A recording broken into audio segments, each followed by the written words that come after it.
Hi, this is James. And Jess. And today we are taking a look at the Warcraft 2 Alliance Footman. This is a very interesting figure, mostly because it was made not by like a toy company, but actually by Blizzard. Back in the early 2000s, a long time ago, they produced a line of action figures in-house, and this was one of them. So let's start taking a look.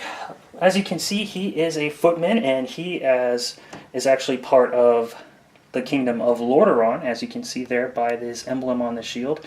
That L with the kind of spear going through it was the symbol of Lordaeron before they got wiped out and turned into zombies. Yay! Yeah, you know, it happens to the best kingdoms. Anyway, in addition to his shield, he comes with a removable horsehair helmet. Don't take it off, his face isn't so good. It's okay, he's been through some things. I mean, he's been fighting orcs, then he comes home and his land has been turned into a forsaken wasteland. He's seen some stuff, and we'll take off the helmet, and you'll see that. And he's also got a very, very nice sword. I really like this sword. It's very simple, but it's direct. You know, it's not overly flashy. It's just good quality steel. You know, I would say this is probably like a very solid level 30 blue sword. Maybe even purple. Maybe purple. I think it's purple. It's probably blue. Alright, let's take a look at articulation. Now this is unfortunately where the figure really kind of falls short. He doesn't have a whole lot. What you got here is we'll remove his helmet. Oh, let me get a close-up on his face. Yeah. I'm going to show everybody what battle-worn seriousness really looks like. He looks like he's actually from the north. Which he is, because the Lordaeron was a northern kingdom. But he could also be in Game of Thrones and... That's a bitter man. And be a jerk. And, you know, not remember anything about the north. That's right. So, yeah, you can move his head side to side. No up and down movement. His arms, they only move... They've got a swivel right here at the elbow. And then you can move... I'll just take his sword off right there. You can move his shoulder up and down like that, and that is it. And that's really kind of a problem. Same here, his other arm. And it's kind of really stuck in this kind of couched position. I mean, presumably so he can hold his shield, but it doesn't really let him switch between his sword and his shield, which is kind of a bummer. And then his legs, they only move back and forth. There's no side to side or anything like that. He can swivel at the waist, though. So that's kind of nice. So you can kind of maybe even have him doing something like that. Looks like he's dancing. He just needs a partner. Well, you know, after the war, they had to find new career paths. I hear that the Night Elves have a lot of available women. Well, maybe.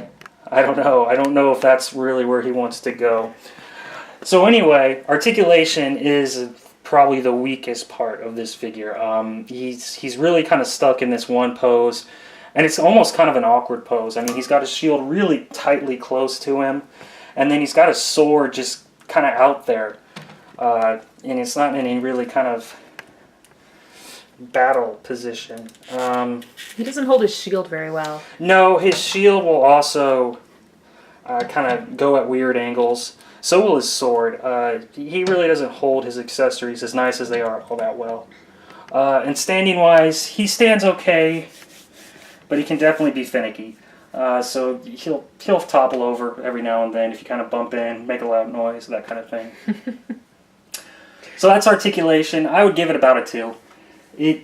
It's pretty weak. For paint and sculpt, however, his paint is really, really nice. I don't know if it'll pick up on the camera, but he's actually got battle and rust damage on his sword and shield over a very nice silver, gray, and brown on the sword, that is. The shield is just this one kind of solid silver, but with all the rust and the battle damage and kind of stuff like that. His armor is very cool. It's got, you know, almost grayish blue, a gray silver. Then he's got the white kind of almost tabard. It's not quite a tabard. He's clearly wearing plate armor with some padded underneath. He's got his shoulder pauldrons right there. He's got his chest plate. On his belt, you'll see he's actually got the lion, which is traditionally associated with Stormwind, but I guess he has it too. He's got very cool steel-toed boots, and on the back, you can see more. He's got the pauldrons are ridged, which is really nice. His underneath padded armor is kind of scaled. There's more detailing on his kind of almost kilt kind of thing. And then you can see on behind the steel parts of his boots on the back, he's actually got buckles. So a lot of different paint. It's very clean. It's very nicely applied. The sculpt is great. It's got so many cool details. If you see right here on even his bracers, right there, he's actually got designs on them. I don't really recognize them. They might be from Warcraft 2. I'm not sure, but they're still a very nice touch. Oh, and also, he's even got rivets on his pauldrons. How cool is that? So paint and sculpt is fantastic on this figure. I'd easily give it a 4.5. Alright, so we already kind of touched on the accessories, but I really, really like them. His helm is very cool. I love this shield with the symbol of Lordaeron on it. And that's just a very cool symbol with the spear through the L. I really like that. I think it's great, these vintage toys that come with removable helmets. The sword does not come apart. You can just put it in his hand. Yeah, it's all solid. And as you'll see as we do more of these reviews on these toys, as they get into the newer generations, to get the swords or other weapons into their hands, you pull them apart and kind of shove them back in. Yeah. Prone to breakage. Not as sturdy. He is very sturdy. He has fallen down 100 times, and it's only made him more battle damage and gritty. A true Alliance soldier if there ever was one. Absolutely. So yeah, accessories 5 for sure. And I think it speaks to his play value that he can be dropped an awful lot. Yeah, his play value is very good. I mean, even if you had a child who didn't necessarily play World of Warcraft or was aware of that, though, with the new movie coming out, I think that's going to be a little unlikely. I mean, he's still just a very cool knight. Absolutely. I mean, he's not a knight in the lore, but he looks like a knight, and he's got the armor and weapons of a knight. He could probably ride a horse. With his pose, if you had a separate horse toy, you could probably get him on there too. Maybe with some rubber bands. Yeah. So, I mean, the one thing that really does hurt his play value is he is locked into this stance, and this stance is fairly awkward. I don't like it. And he looks like he's maybe kind of parrying a blow with his sword like that. I'm not sure. It's just, and maybe if you use his wrist swivel, you can kind of get like that. That's a little more aggressive. Maybe he's kind of fighting that way. Yeah. Not gonna stand. And like I said there, and then it kind of screws up his equilibrium, so he's not as good as standing. And you can already see he's starting to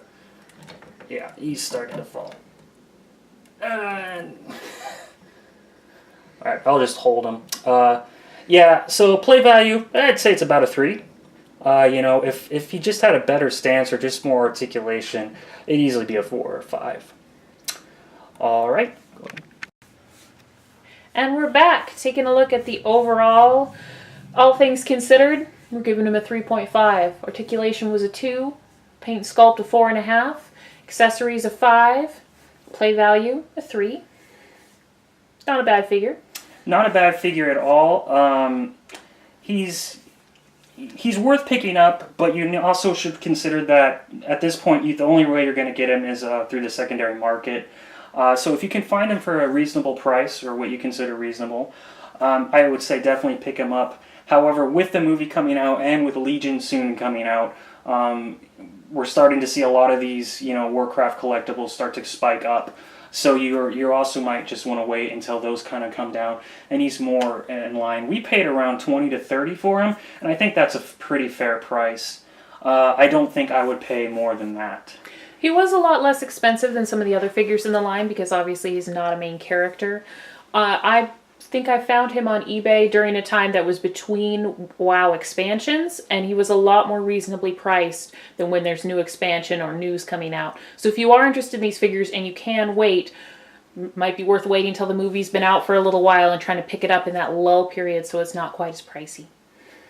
Alright, that's it for the Warcraft 2 Human Footman. Let us know what you think in the comments.